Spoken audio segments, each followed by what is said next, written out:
গণপ্রজাতন্ত্রী বাংলাদেশ সরকারের মাননীয় প্রধানমন্ত্রী তারেক রহমান আজকে পেকুয়ায় আসছেন এবং এই পেকুয়ায় তার এই সফরকে ঘিরে বিভিন্ন শ্রেণীর মানুষের যে আমেজ শুরু হয়েছে এটা আপনারা দেখতে পাচ্ছেন।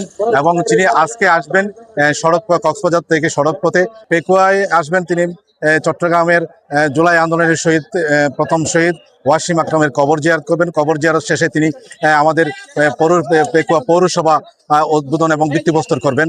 একই সাথে আপনাকে জানান দিতে চাই, তার আগমনকে ঘিরেই জাতীয়তাবাদী দল বিএনপি এবং সরকার দলের নেতৃবৃন্দরা রাস্তার দুপাশে দাঁড়িয়ে তাকে অভিনন্দন জানাচ্ছেন এবং আইনশৃঙ্খলা বাহিনীর যে কড়া নিরাপত্তার মধ্য দিয়ে তাকে বরণ করে নেবেন এখানকার স্থানীয় নেতৃবৃন্দরা। এবং নিরাপত্তার চাদরে ডাকা হয়েছে পুরো পেকুয়া। এবং আপনারা জানেন এই পথ দিয়ে তিনি ওয়াসিম আকরামের কবর জিয়ারতের উদ্দেশ্যে রওনা হবেন এই রাস্তা দিয়েই।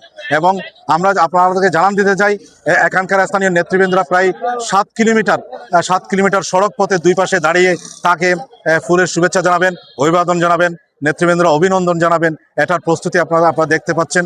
এবং এখানে আইনশৃঙ্খলা বাহিনীও সজাগ রয়েছেন।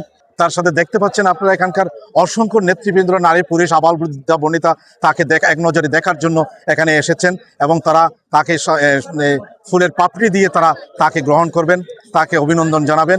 অসংখ্য নেতৃবৃন্দরা এখানে উপস্থিত হয়েছেন। এবং আরেকটি জিনিস আপনাদেরকে জানিয়ে দিতে চাই, তিনি এখান থেকে সর্বশেষ পেকুয়া পৌরসভা ভিত্তিপ্রস্তর শেষে নতুন উপজেলা মাতামুরি উপজেলার ফলক উন্মোচন করবেন, সেটাই আপনাদেরকে জানিয়ে দিয়েছি।